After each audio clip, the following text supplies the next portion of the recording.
Mr. Sham, the custodian of small business across South Africa.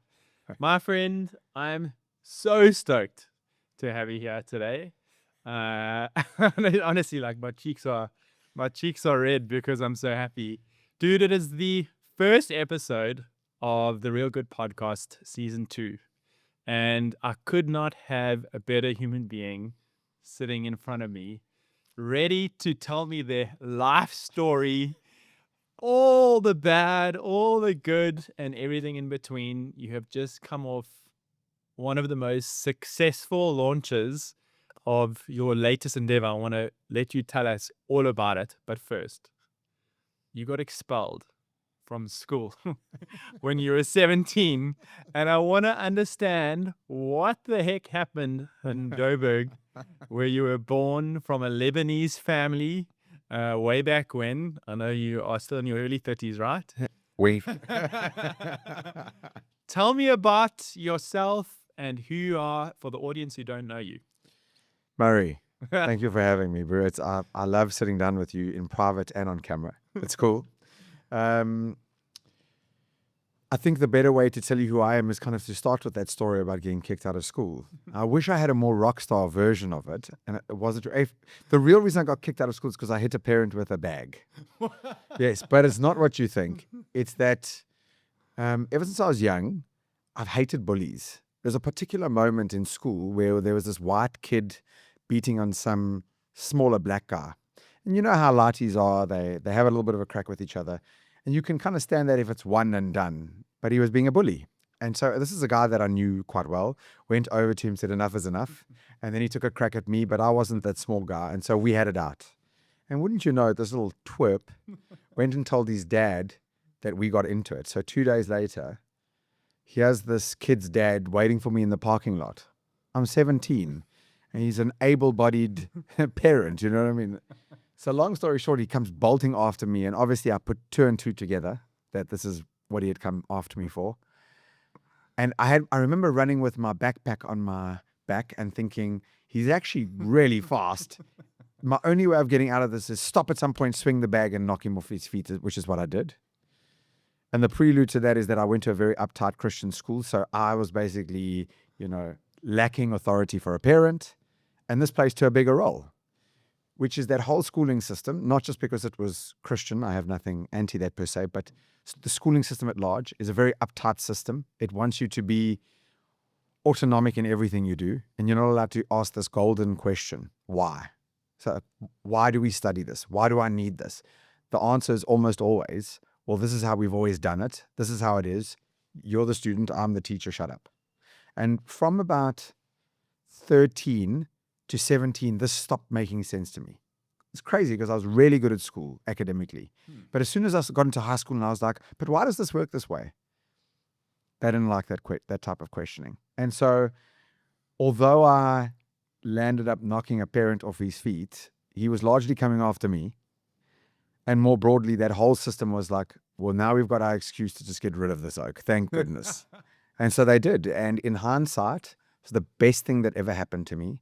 It forced me into the world of entrepreneurship from young. And it taught me that no one's going to come save me. I'm going to have to figure it out myself. There's lots of trade-offs to that. I have a little daughter. I would never want to push her in this direction. But the point is, it actually set me up on a path that I'm so grateful every day for. Was there a specific moment where you were like, okay, I clearly have an entrepreneurial DNA? Or was there like a moment in time that that light bulb went off and it clicked? Yeah, I mean, I think it speaks to the bigger question, are entrepreneurs born or made? And I genuinely think that it's both. In my case, it's also been both. No question, this entrepreneurial spirit. If you were to break that down a bit, it's always interesting to understand it from your perspective too. But my whole life, I was always looking at things, trying to understand how they work, and curious, just innately curious. And I'm so grateful that that system didn't suppress that quality of mine. Because for all the things I get wrong in this world, I'm really proud of the fact that I always wonder why something works the way it works. And I would love to pass that on to anybody else. So on one end, there was always this curiosity coupled with what's the worst that could happen? I think I could do it better. So for my specific circumstance. I think that I was born an entrepreneur, and but then there is a process to other parts of entrepreneurship that you absolutely have to learn. There's a huge amount of nurture. For example, I suppose most entrepreneurs aren't fans of admin, but you have to learn, like, there's some things that you just have to do. And the other aspects of, maybe it's people skills or whatever it is, you have to learn many other aspects. So in my case, I remember being 16, playing sport and thinking I could organize this tournament better, and then trying to do it and then getting it right. I remember being 19 and going to nightclubs and then thinking, that was a cool jaw, but actually, if I were to do it over, I think I would tweak this, this, and this, and then actually running nightclub events that bought my first house. So but then I've also seen other entrepreneurs, to your question, simply that's not their mindset at all, and they become entrepreneurs out of necessity, and then you learn. So I think it could be both. So you clap the guy with a bag to go back there. You've now like figured out you've got these entrepreneurial tendencies, and I don't think entrepreneurship was like really cool in 2001 when you were leaving school. What school did you go to? Alberton Christian Academy. I hope someone watches this. Shout out to you, blokes. Must have been a prefect. No. You didn't want someone like me as a prefect. Got you. So then you arrive home. What do your parents say after you've hit someone with a bag? And what does Mark do following that? Yeah, well, that's like a much deeper question, because my parents and I had kind of been at war at this point. Okay. I didn't fit this mold. And I can understand it from their perspective. They just want peace, probably. I think, to go back a step, I came out the womb and I was like, how's it? I'm here. And they were like, oh God, can we put him back in? Because my two brothers came out, hello, how are you? And so I wasn't like that. So they had to deal with that. And then I think because they were quite conservative and religious, they just felt that I was equally being rebellious. Gotcha. And I'm sure there's some of that to it, but I actually am not a rebel by nature. You know what I mean? My nature isn't, that's a system, let me go against it. My nature is, why is the system working this way? And if you could explain that to me, I'm like, okay, cool, that makes sense. Okay. But if we are not allowed to have that debate, then I completely want to kick against it. So to answer your question, got home, parents weren't happy about this. They knew about it. It caused a huge rift between us, and I left the house at 17. Wow. Again, everything in life comes with trade-offs. I wouldn't want my daughter to go through that path, because I had no clue what I was doing at 17. But I'd had a very strange relationship with both parents for the longest time. I was very anti them for a long time. What I've realized subsequently, becoming a parent myself, they were just doing the best with what they know. And also, it set me on a beautiful path of independence. I've had to unwind some other stuff that comes with it, but I've never looked to Murray or anybody else to solve my problems as a result, and I think that's probably a plus. Yeah, but they weren't happy. I left the house and figured it out from there. So you're a LinkedIn superstar now. Are you flirting with me, Murray? Literally South Africa's biggest influencer online right now. You're a hot property, but at 17, you had left the house. Was business even something you were thinking about? You were thinking about parties. I know you've got a history in dabbling in nightclubs and a few other interesting things. Just take us through that transition from actually not even being an adult for our younger audience into your 20s. What does that period look like for you? Yeah, I got a few odd-end jobs from 17 to about 19 while running stuff on the side. I kind of just figured my way out, to be honest. It was quite a scary time, but a mate of mine who's a bit older than me had just moved out of the house, and he said, come stay with me. So that kind of sorted that out. Okay. I got hold of a car pretty quickly. Was always able to make a plan. But then when I started running the nightclub events, that really gave me a bit of confidence. Because actually, it might sound like a typical young thing to do, but there's a little bit of a mini MBA process going on when you learn to run nightclub events. There's a lot of you learn about supply and demand, you learn about marketing, you learn about filling a room, you learn about coordination and operations, because there's a lot going on there. You understand what makes people tick and human behavior. And so I kind of got into that world. At the same time, I realized quite quickly that I had a knack for sales and marketing. So while I was running the nightclub events, I was also attempting to start a marketing agency. And it took a little while, but that eventually took off. And that's really what set me off. Mm.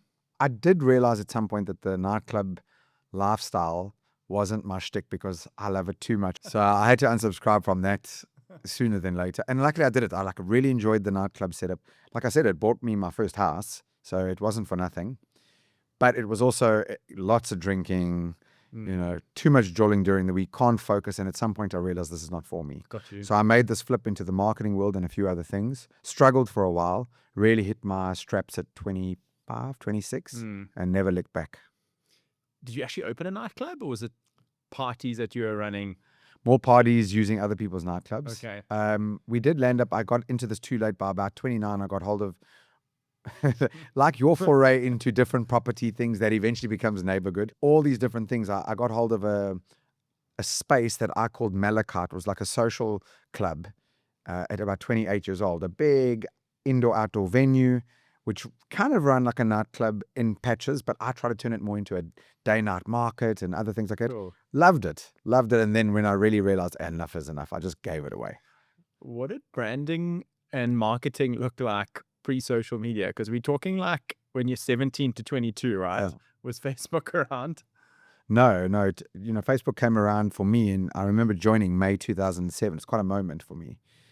But before that, when it came to nightclub events, it was flyers on cars, and we worked at some such cool things, right? Think about how silly this was and how amazing this was at the time. So I worked out that if you could get people to come to nightclub events by buying pre-sale, you had a party because people were committed and people bring other people. Okay, but how do you get people to buy pre-sale? The least imaginative way was simply, the ticket is 100 at the door. I'll give it to you for 80 if you buy before.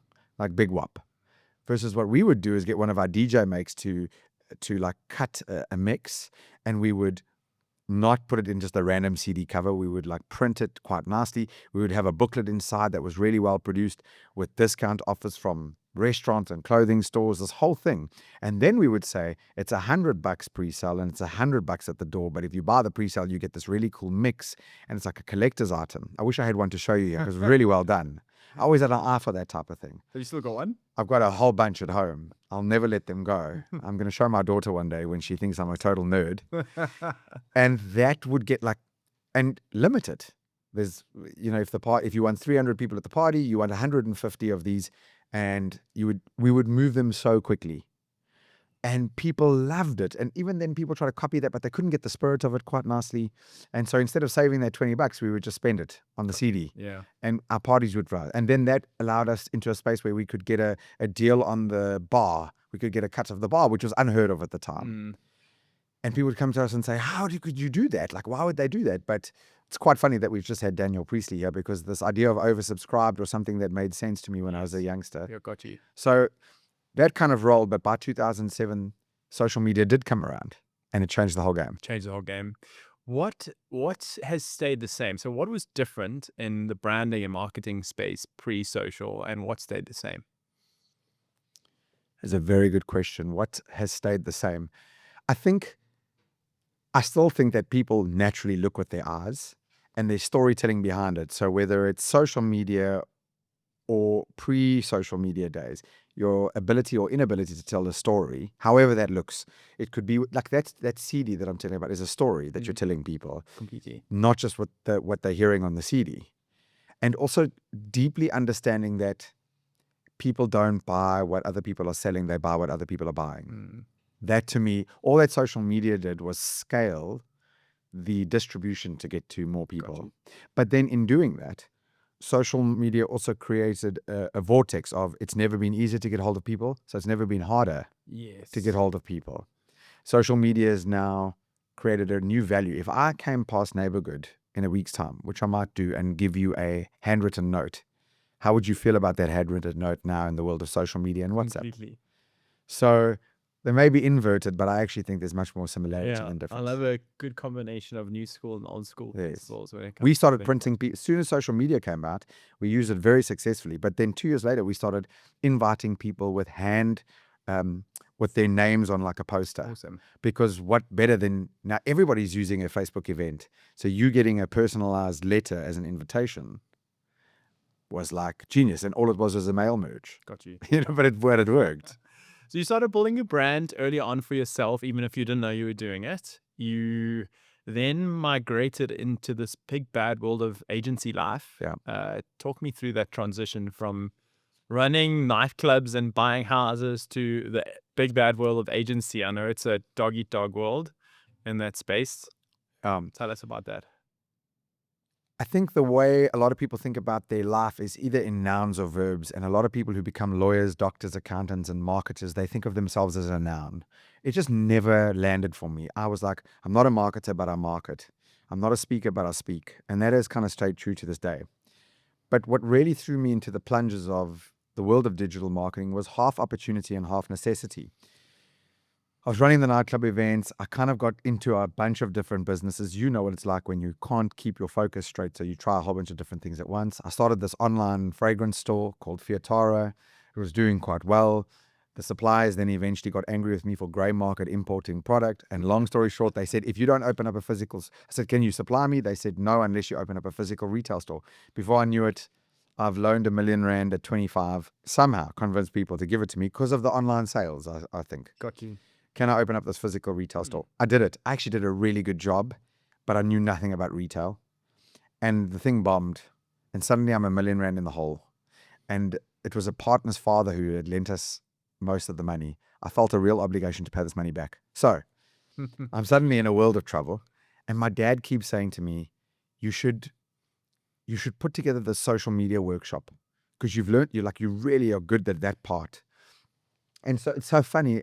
I don't want to call it imposter syndrome, but you know how you're looking for someone else to fill that role because you don't think that at 25 people would want to listen to you. The picture you have in your head is that it must be someone older and more with more credentials.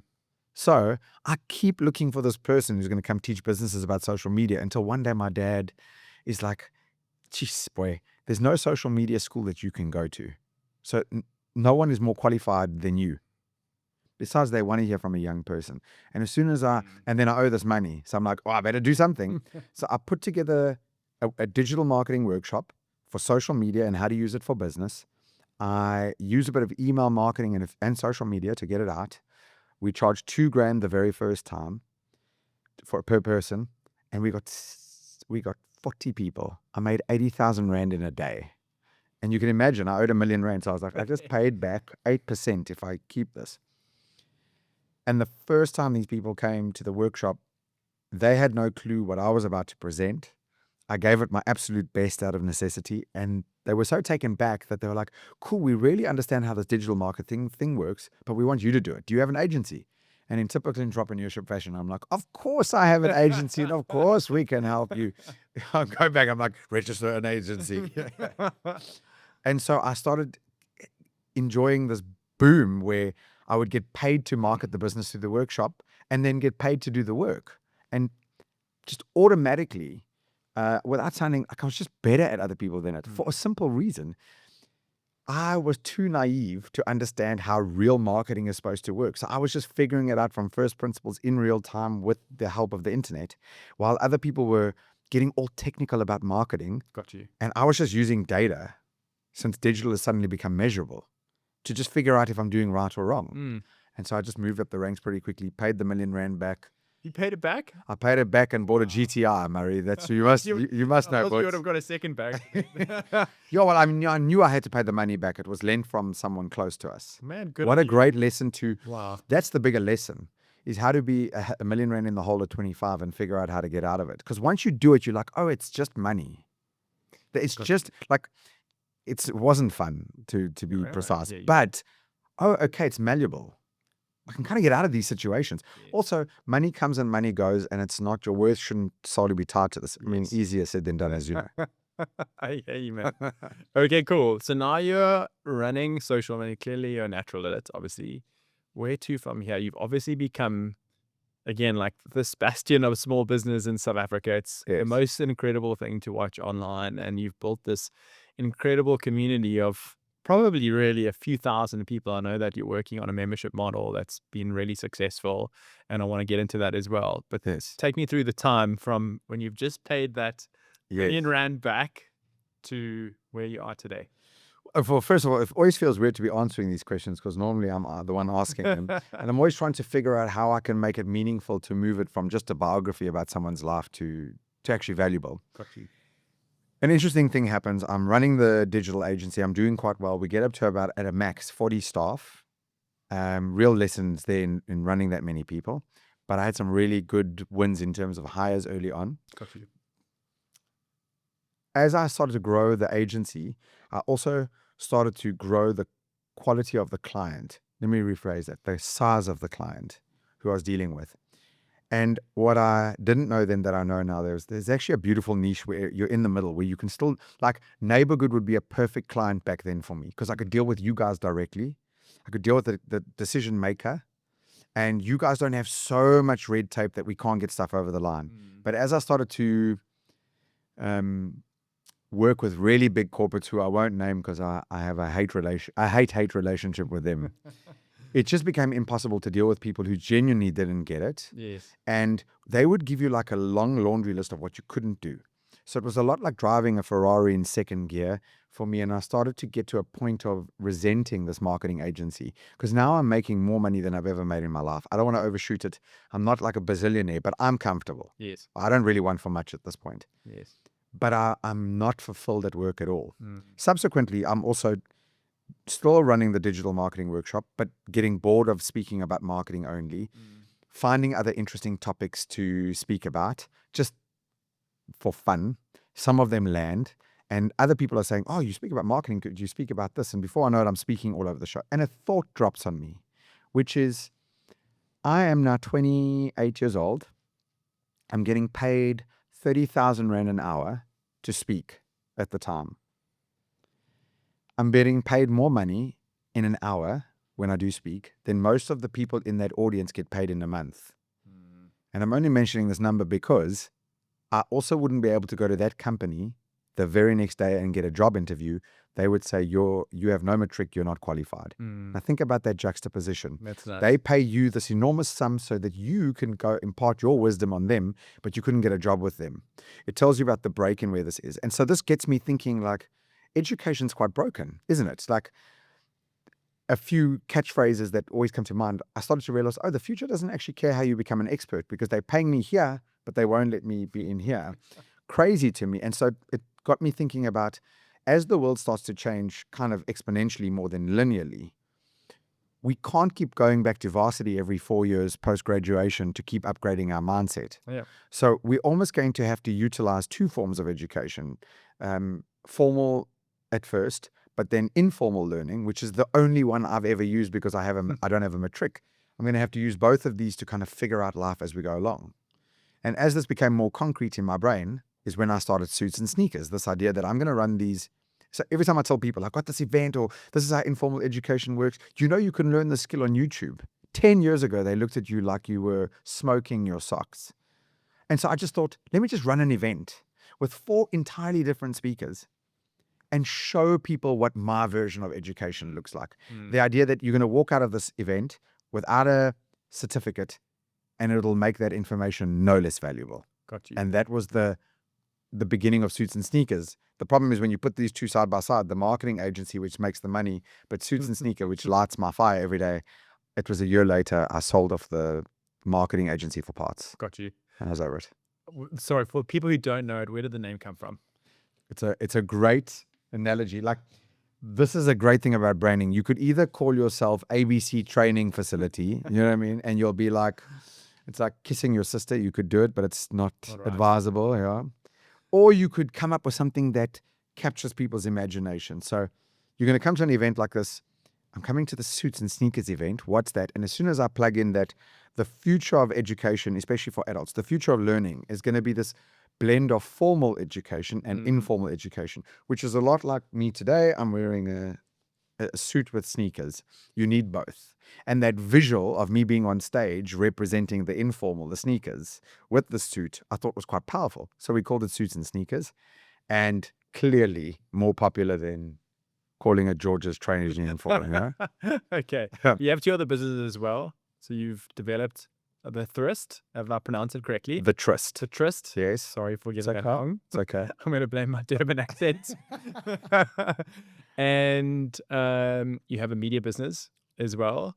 Talk me through like the process Yes. of running all three, because it is a 3-in-1 product from what I can understand, or maybe just take our audience through what it is. Well, I don't want to labor on these things too long, but Suits and Sneakers gets going. Amazing. 5 years of like real growth. The pandemic hits. We can't run in-person events. In this time, I'm dealing with a lot of event venue owners. I understand a lot about what they're going through. And I found out that by running my Suits and Sneakers events with them, I'm bringing a lot of traffic through to their venues. COVID hits. I start working out of WeWork. We start running our events online. It's rubbish. I start looking for a studio roughly the size of this space.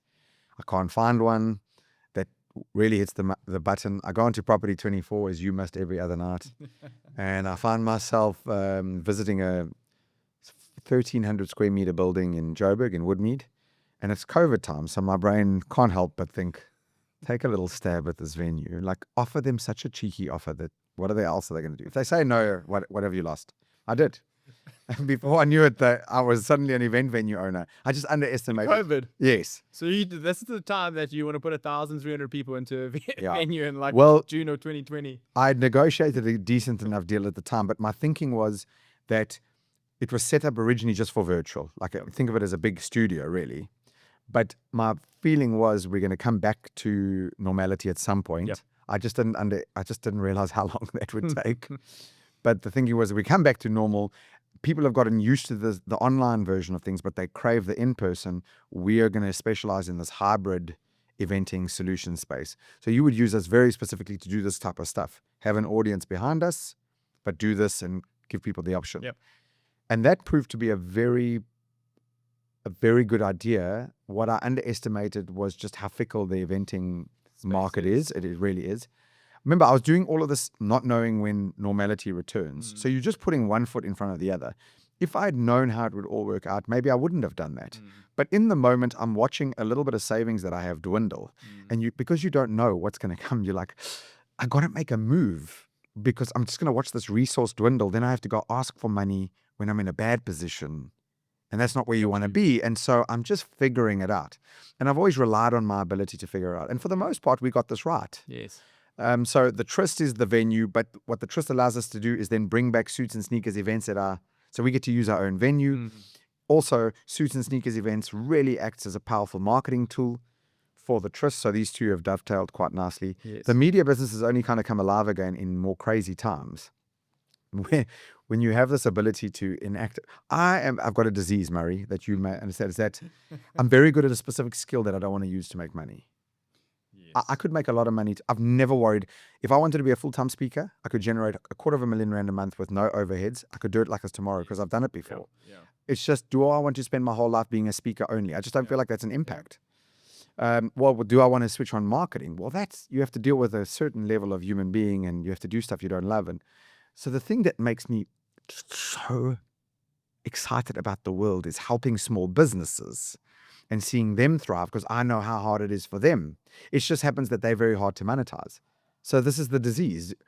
You could do this with ease and make a lot of money, but it doesn't light your fire. And here, this is a lot harder to get right. You will get it over time. Yep.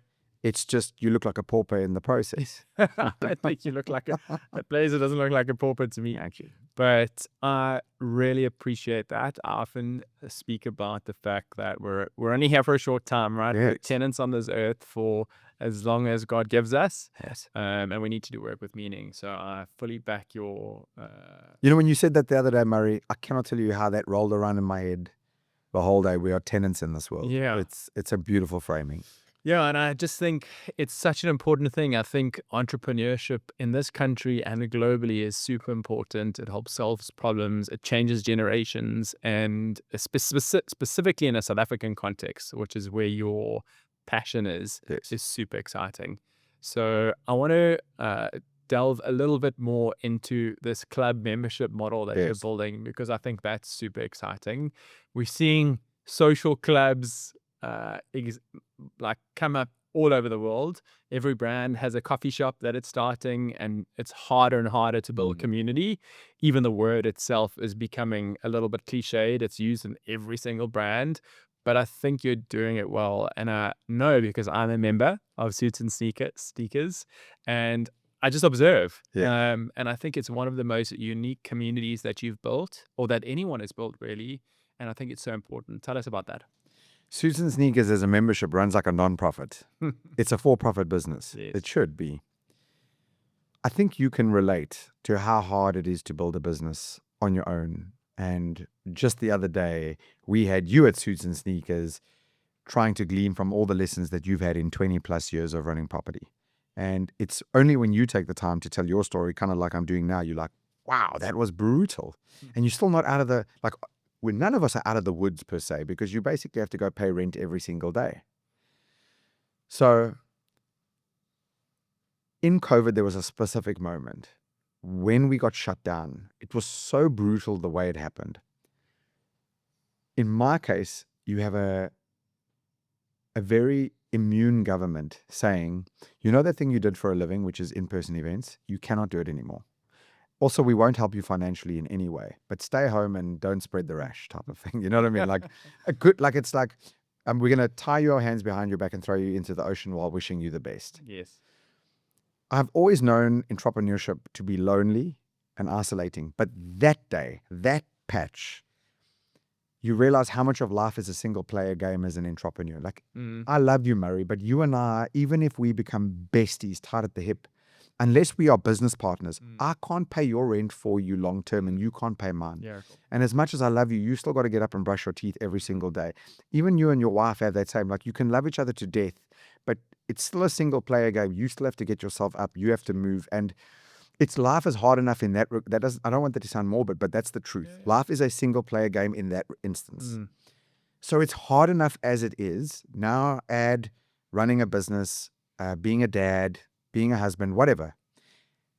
We should be doing this together, especially in a country where you've got both government and corporate who speak the biggest game about how important small businesses are and then do everything to crush them. How do we see this? Classic corporate treatment is paying late, messing you around, taking forever to make decisions. We're always skewed toward them, typically corporates. They're like, this is how we work as a corporate. These are the rules and the red tape we have. You better align to it. But no one ever says, well, a small business also has minimal cash flow and tight deadlines. And so we've also got to align to them. It's like a 90-10 split. Yeah. Always. It's that. If that. And of course, government, without even bad-mouthing them, because what's the point? They just don't understand business because they've never been in one. How could you make up? You can see this in the way that government treats APSA and Suits and Sneakers the same in terms of labor laws. We don't run the same size business. Why would you force me to hire and keep me to the same rules as a 10-man business as APSA with thousands, tens of thousands? It doesn't make sense, but only an entity that's never been in business would make that type of rule. As an example, so without even criticism, you can just see it. Yeah. So then who is left to help small businesses? What you have right now is organizations who I love. EO, Civitas, YPO, etc. They're all aiming at the kind of entrepreneur that maybe you fit into. Like, you've got 20 odd plus buildings with a big team. Like, it's lonely in that spot. But a lot of people are gunning for them because they have the money. Yes. Who's helping 0 to 20 staff? Yes. Companies. So I don't deal with startups. No one can come to me and say, I've got an idea for a business. Trying to have good luck. Ideas mean nothing. But if you are in your business full-time, if it's even just you, okay, now you're in the thick of it. Now we have a shared incentive. We have shared pain points. And those are the people who need the help the most to go from 0 to 1 staff or from 1 to 5 and so on. Also, in a country where you've got stagnant growth and the highest levels of unemployment, the engine for that is small businesses, because small businesses naturally only grow when they hire staff, or they can only grow when they hire staff. Yes. There's only so much you can do as one person. There's a point where you have to hire someone to help you. Yes. I mean, you're a classic example. Yep. However, let's say you are between the 180 and 200 mark. Just think about the impact that you as neighborhood have on the economy. And in this country, you're not just supporting 200 people, you're kind of supporting 200 families. Yes. That is remarkable. Why would we not do everything, and I mean everything, in our power to take neighborhood from 0 to 5, from 5 to 10, and so forth? Got you. And most people don't have that help. Mm. And if I were to tell you about who we are and the problem we're trying to solve, don't worry about suits and sneakers or anything else. The brand name is irrelevant, and the cause, the mission to take these small businesses and dramatically help them, give them a support structure in the form of community, in the form of a space to work, but more a space to create video content, to connect with each other. The more they do that, they will do business with each other, collaborate with each other, and support each other. Got you. So I think I've gone on, like you can see, this is the part where I can't help myself. It matters. And that's why I'm obsessed about it. Mm. I'm obsessed about it. But so you've built a physical space as well, because I think that what I've seen is you've got WhatsApp groups, you've got some tech that pulls it all together on the back end. You are constantly engaged. So I love reading your messages, even if like it happens all day, every day, and it's not just yours, it's your whole community. Yes. The level of support that I saw last night at your function is unparalleled. And I think it comes from that space where you are all in the same boat together. Mm. And I can speak from experience when I say how difficult it has been building multiple startups and specifically Neighborhood now. But when you do have that connection with another human being who's on the same path, even with you, mate, like our ability to share war stories has been such a cool thing. Mm. It is super lonely, man. And maybe not even lonely. It's just, it can get quite sad when you're approaching the 25th of the month and you're like, how in God's name are we going to make payroll? But then you've got this beautiful upside where, 10 families become 50 families, become 200 families, and become 1,000 families, hopefully one day. And that is all worth it. Yeah, well, if you do practically box it, Suits and Sneakers still has the learning events, 1 or 2 monthly, public, that members can come to. So we really believe in this idea of informal education to this day. That's never gone away. Yeah. That sticks. So the venues really help because you can run your own events at your own venues, live stream it to anywhere in the world. That's why a venue makes sense. Second of all, we can use those venues also to turn into a clubhouse as opposed to a co-working space. To me, the difference between what we have and what you guys may have with the workspaces, and there's a place for all of them, is we're a community first, and then we've got a physical space to gather. Is there a space for both? Absolutely. But again, what I'm trying to do with my community, in my case, is get the idea of community as the center, and then everything goes. So the fact that people from, now can come sit at our physical spaces to work is cool. But they can also use the eventing spaces. They can also use the video studios. We've tried to take this view of what are the things that small businesses need to thrive.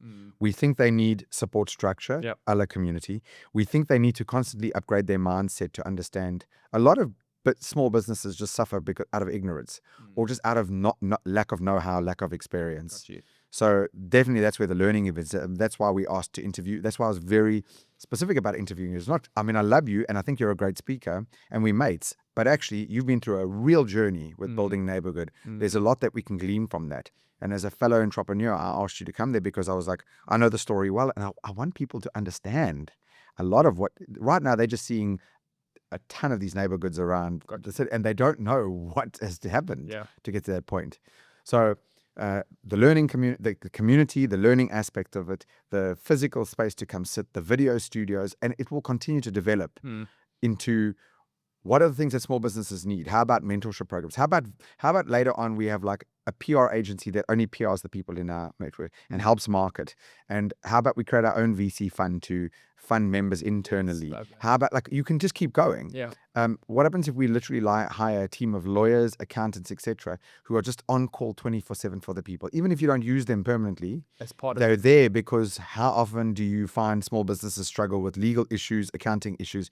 So just start thinking wild. As soon as the subs go up, that's why I say it's like a non-profit, is that as soon as we keep making more money, we're just going to go, where's the next clubhouse? What's the next thing we add? What is it? So that I don't want to make it easy for small businesses. I just want to support them. Yes. They must go through hard. Yeah. But it shouldn't be impossible. That's what it sometimes is. I love the idea of bringing in all those other value adds. I didn't think about it like accountants and designers and all the value, because every single small business owner I know has a need for all of these things, and like you can't. There's no real place other than the internet to go and find it. Yes. And obviously now ChatGPT, And that makes the difference between Clubhouse and co-working space, because completely. the Clubhouse is about also having all those. It's like whatever fits the bill for being a support, Yes. as opposed to it's about the desk. And there, again, like I say, there's a space for both. That's not what I want to do. Blue sky thinking. What Yes. is it going to look like in 5 years' time? That's exactly it. But of course, you must still crawl before you can run. So Got that's you. what we're doing. Got you. I want to speak about something deeply personal to you as well, because we both share it. You became a dad Yes. recently, not too recently. Time flies quickly. You were stuck for the first month or two away from this sweet little girl that's just been born. Talk me through that experience and about becoming a dad as an entrepreneur. I got what I asked for. Eh? It's such a funny thing how it happens. Myself and Nicole fully believed up until just over a year ago that we could not have kids. Yes. We believed that because Nicole was told that she was infertile. And for all love or money, I've never had an accident while being incredibly stupid. So I don't know. I started to think those swimmers just don't work, Murray. So we sitting in the April, we should try. And maybe it takes 6 months, maybe it takes a year, maybe it's never, but then at least we know and we can get on with our lives. Yeah. That was April. We officially started trying in May around my 40th birthday, and 3 weeks later she was pregnant. So it came as a shock to me. You, again, tempt the universe at your own pleasure, like, cool. So an incredible feeling, obviously. Okay, she's pregnant. It's amazing. One of the things we decided to do is let Nora, my daughter, be born in Switzerland. The reason is that my wife is Swiss South African. She's seen what it takes to travel with a green mamba. Let's just make it easier on her, right? What could go wrong is the classic question. You can't just fly the week before you give birth. You have to be there for 3 months before. So we realized, let's go back to Switzerland, spend the 3 months, wind down her life that side. We're going to move back to South Africa full on. I was already, but we were doing long distance. Let's move her back because this is where our support structure is.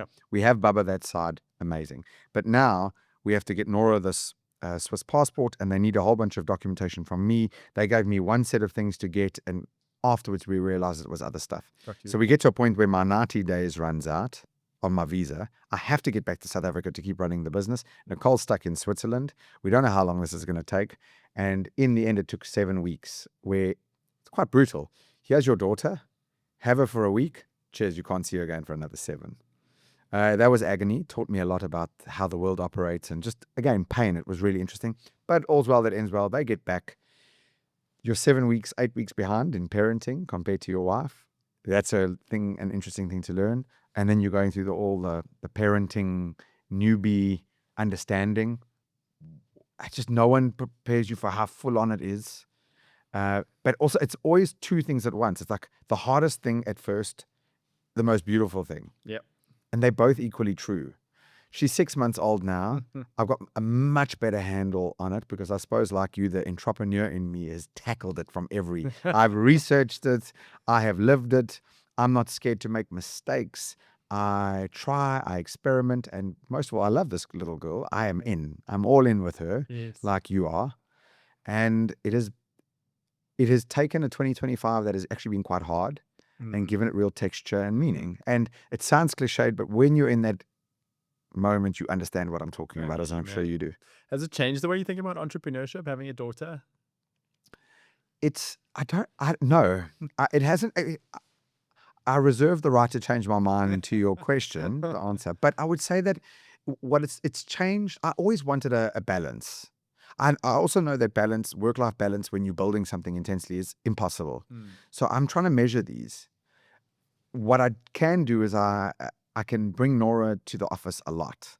I can spend time around her. I can mold my life. I can bring her on work trips. So the joke is that Nora has traveled more than most people I know already. You know what I mean? Like, she's been on a lot of planes with me, us. It does change the world I want to live in future, but I've always been an idealist. Got you. I feel really bad how I treated women in my early 20s. Got you. I do. That's what's changed for me. I look back, I'm like, because of my upbringing, like I didn't know better. Yeah. And I wish I could go back and change that. You can't. Yeah. And I just think, like, wow, the world's a crazy place. And now I think about my daughter going out at 17 or the world's, I don't want that world for her. So I think about it like that. Got you. How do you think? I'm curious. How do you think about I know it's about me, but I'm curious. I think life is a constant learning exercise, mate. And I think you're a different human when you're 10 as to when you're 20, as to when you're Yes. 30, as to when you're 40. And our challenge is to keep learning all the time and be better tomorrow than we were today. And I don't think that's ever going to stop for us. I think for those who naturally want to be better every day, make that decision and learn from there is no world where people don't make mistakes. That is just not possible. Whether it is in your 20s, some people make their mistake in their 40s or 60s. Some people never learn, but the lucky ones who do, in my mind, just make that decision. And Harrison changing entrepreneurship or the way you view it? I think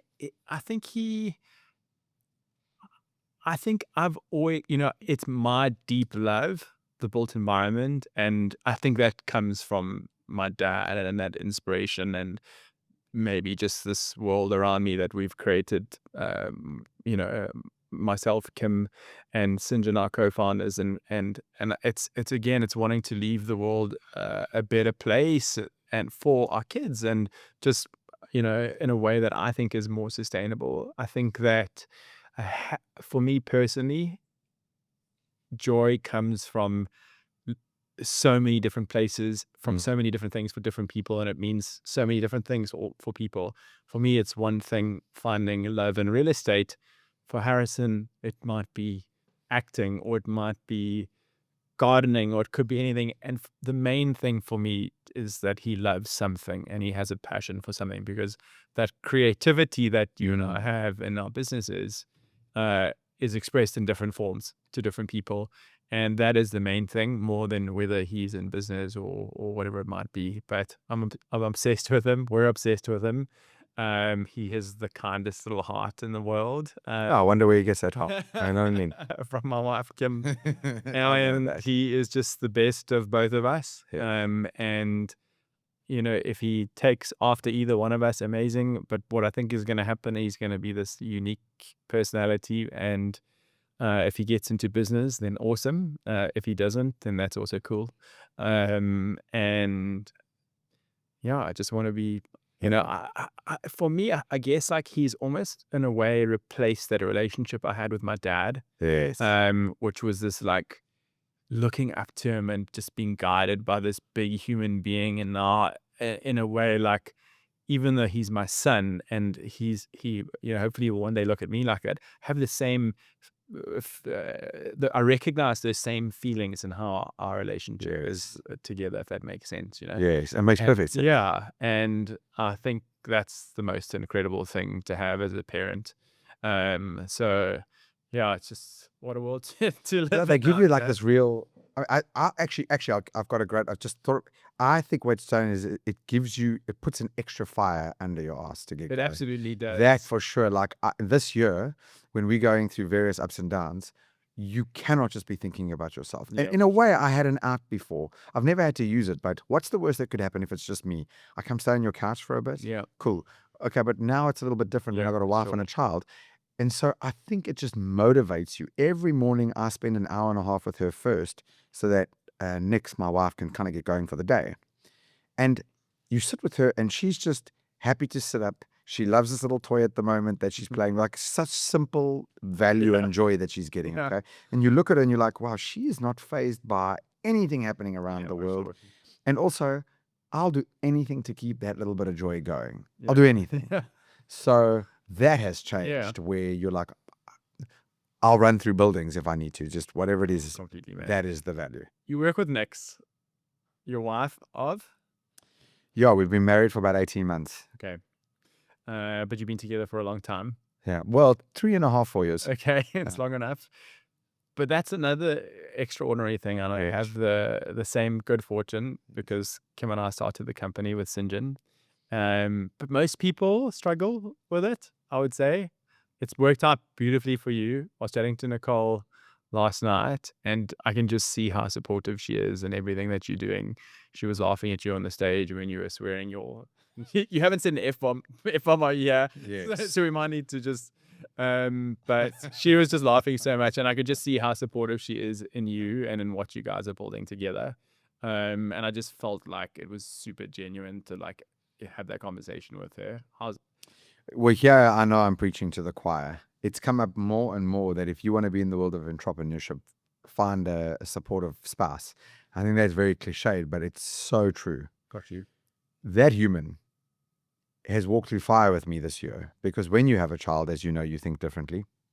And she has allowed us to take some risks and to have a go, because she's also willing to look at the texture of things. We work together in the sense that she's not officially in the business, but she works on all different parts of the business. So she's not officially like my co-founder on the paperwork, but I see her as that for obvious reasons.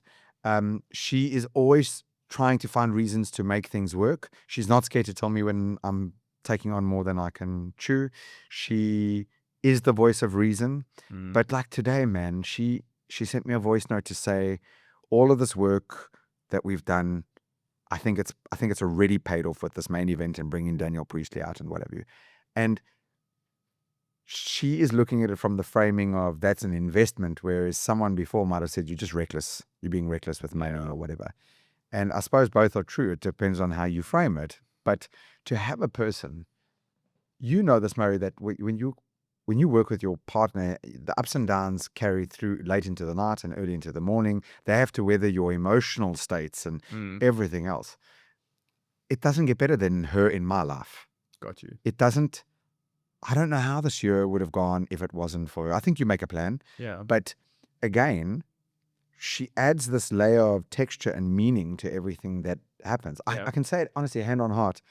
The advice like find a really good spouse because it'll change every part of your life is so true. And I've been fortunate to be on both ends. Yeah. And so I think I've got the duality to know what I've got.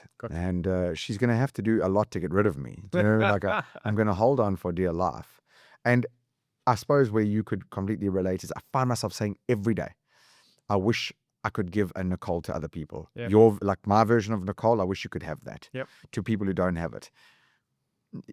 It is like not being able to see clearly, and you put on glasses and then you take them off and you're like, how did I ever look?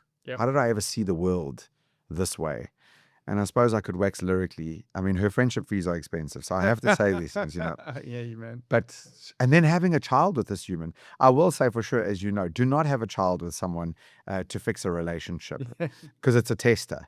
But it's amazing how you pass with someone who gets you. She just does the thing. I don't know. It's with her, it's far harder to articulate, because it runs so deep, and I keep feeling like I would probably blab at you for the next hour and still not get to the point, because I think it's so special what she is.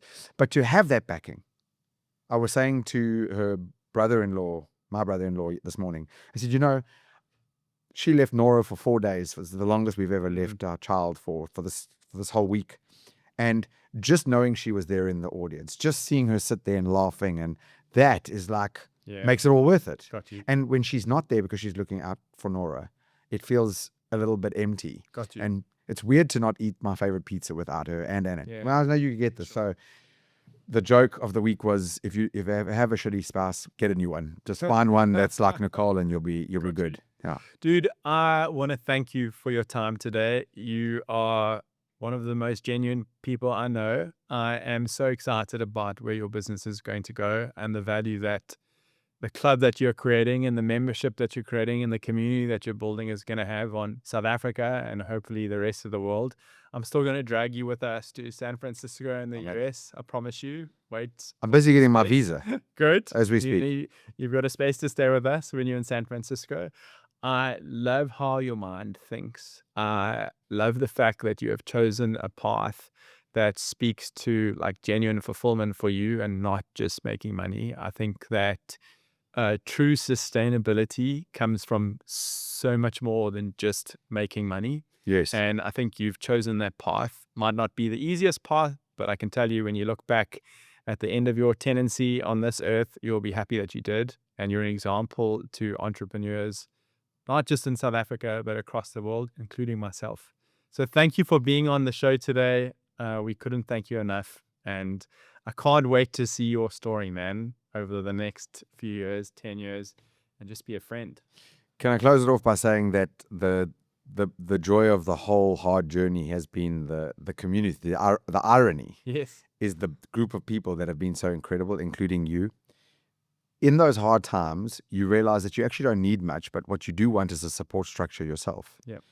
The fact that we're even sitting here today, the fact that we could do things like share each other's stories, have you at Susan. Like, again, I love you as a mate, but that wasn't the motivation for having you there that day. It's like, here's a guy who's done so much with his co-founders, they're just getting going, and their best is yet to come. And can you believe that this behemoth is sitting under people's noses in Cape Town? It was such a joy to be on that stage, getting people to see that. And then we get to flip it round, and then we get to, like you said, trade war. So the encouragement that I want to leave for anybody is the reason why community isn't cliched in the broader scheme is because you need that. And in fact, you can be part of multiple ones. Yeah. I am a member of a Lacquer network, and I'm members of other things, of other organizations that people would think of as competitors. Got you. And I think it's a lazy way to think about it. It's a collaborative thing. So my advice would just be get hold of a community and then do the work, like to be in it. Because that's kind of what we've done. Yeah. Even now. And we went from not really knowing each other that well and just following each other on LinkedIn to here. I'm very thankful for having me. I'm thankful to your whole team. You've got this. The one question I forgot to ask, how do you keep hiring such amazing people? Because you've got this knack for it. We'll discuss it in another thing. But there's a magic there that should be discussed in how you guys have got Neighborhood. It speaks to you. Like, Thank you for having me. such a pleasure, man.